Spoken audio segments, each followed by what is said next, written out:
Baik, Bismillahirrahmanirrahim. Di sini saya akan melakukan resusitasi pada neonatal. Pertama kita konseling antenatal, setelah itu kita pembagian tugas tim. Di sini ada 3 penolong, terus juga kita ada persiapan alat. Alatnya di sini itu ada laringoskopi, terus juga ada amibag,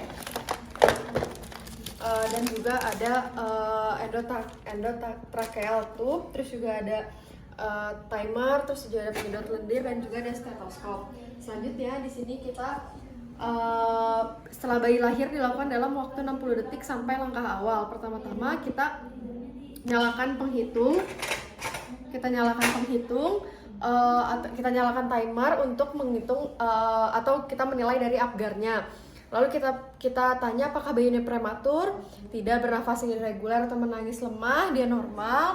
Terus juga apakah tonus ototnya ini lemah. Bila jawabannya tidak, maka kita inisiasi menyusui dini. Jika jawabannya iya, maka lakukan langkah awal. Untuk langkah awalnya ini, pertama-tama kita hangatkan dengan bantuan radian warmer serta kain handuk hangat sekitar 3 lapis.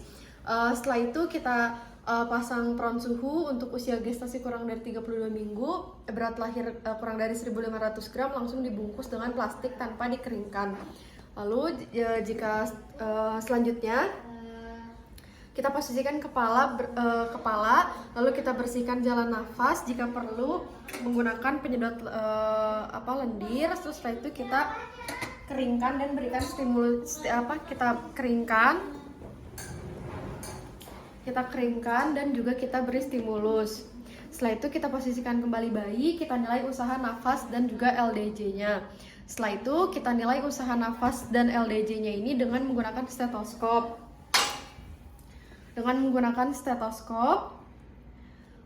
Setelah itu kita pasang monitor. Setelah kita cek menggunakan stetoskop, kita pasang monitor. Kita pasang SPO2 yang diletakkan di tangan kanan.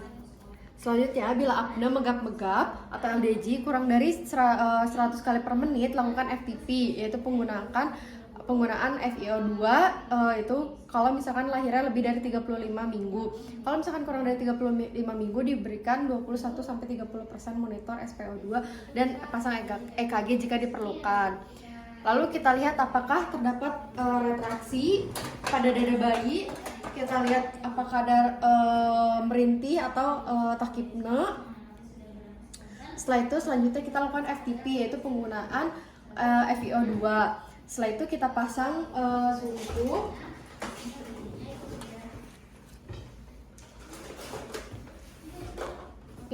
sungkup.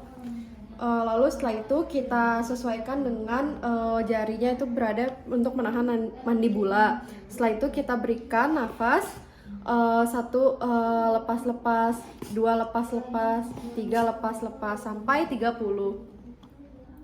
Selanjutnya setelah diberikan FTP awal 2-3 kali, kita lihat nih apakah dadanya ini mengembang atau tidak. Di sini dadanya mengembang tadi. Selanjutnya kita penilaian laju denyut jantung. LDJ-nya ini kita lihat, kita menggunakan stetoskop dan juga kita pasang monitor SPO2-nya. Kita pasang SPO2. Lalu jika FTP-nya ini efektif, itu jika tidak ada pengembangan dada, lakukan strip tie, yaitu kita sungkup. Kita pasangkan sungkup, terus setelah itu kita reposisi, terus setelah itu kita isap lendir, lalu setelah itu kita buka mulut.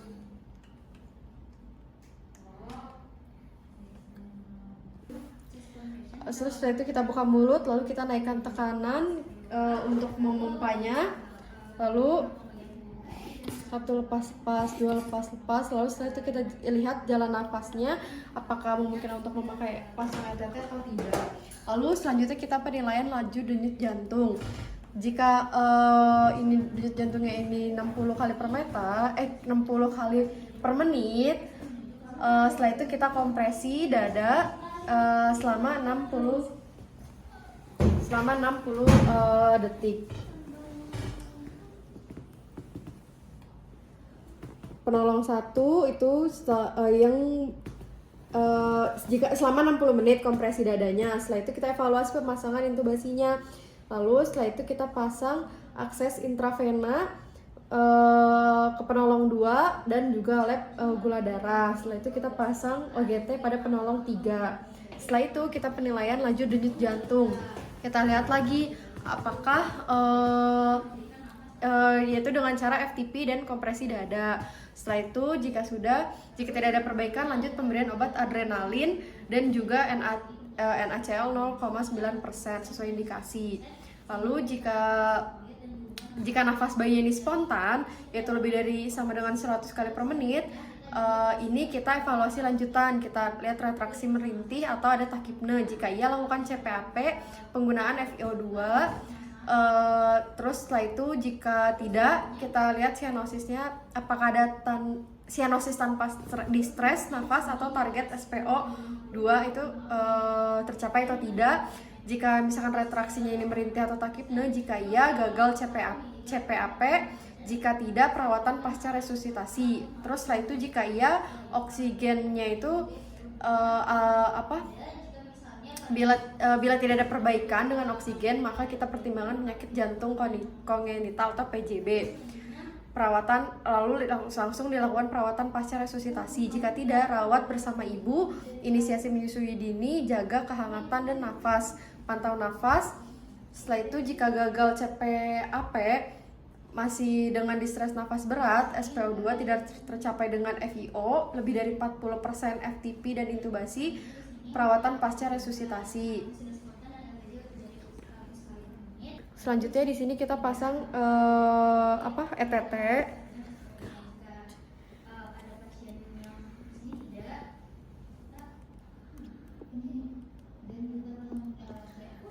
Lalu setelah itu kita lihat penilaian laju denyut jantung.